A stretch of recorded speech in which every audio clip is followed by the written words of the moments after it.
sambung sikit. Jadi ini adalah cara-cara ketika kita, cara-cara yang diajar oleh Islam untuk mengawal marah.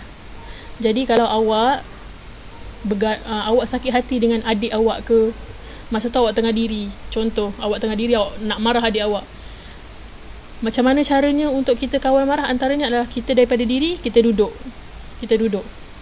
Kalau kita masih rasa marah lagi, masih rasa tak tenang, masih rasa nak marah-marah ni, kita baring. Kalau kita dah baring, kita rasa juga nak marah, tak hilang lagi rasa marah ni, still nak marah, kita pergi ambil wuduk. Okey?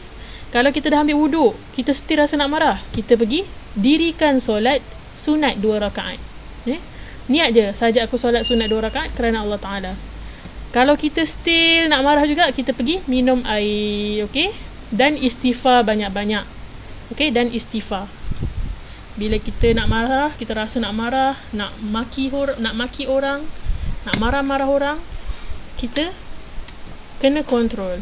Okey? Istighfar banyak-banyak. Okey? Jadi ini adalah cara-cara mengawal marah dan kita kena amalkan. Bila kita dah belajar ni, awak kita semua dah belajar tentang cara nak kawal marah, kita kena amalkan. Okey?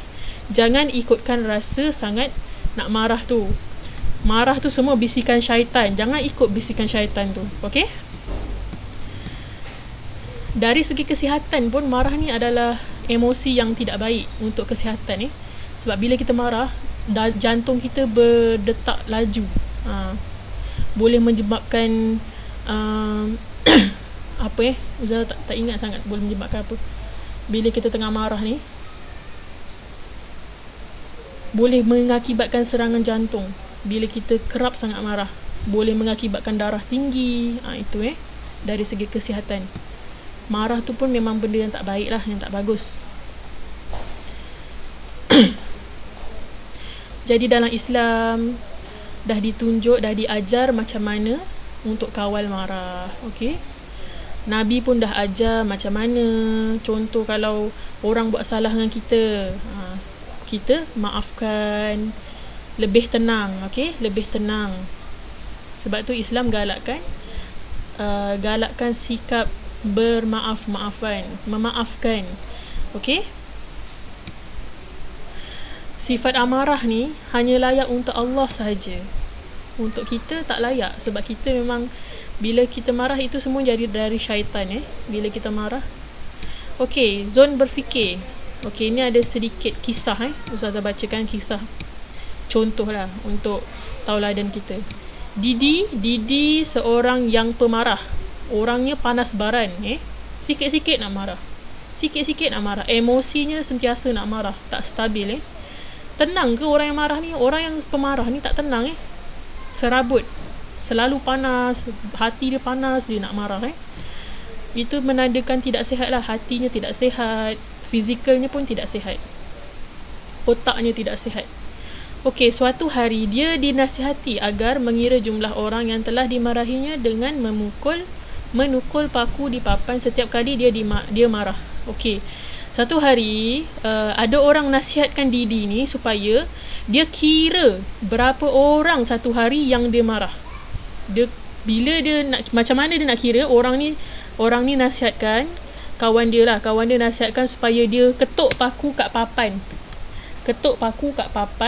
Setiap kali dia marah orang. Kalau 3 orang dia marah, 3 kali dia ketuk. 3 paku dia ketuk kat papan. Okey? Kalau 5 orang dia marah, 5 paku dia ketuk. Setiap kali orang dia marah, dia akan ketuk paku. Dia nasihatkan macam tu. Jadi selepas 40 hari, kawan dia datang balik kat dia, suruh cabut paku-paku yang dia dah ketuk kat papan tu. Kan dia ketuk paku tu sebab orang, bila dia marah orang, dia ketuk paku kat papan kan. Jadi kawan dia ni suruh cabut paku tu. Jadi dia ni pun cabut. Bila dia dah cabut, dia perasan kat papan tu still ada bekas cocok paku tu. Still ada bekas lubang paku yang dia ketuk. Jadi barulah dia sedar. Baru dia sedar.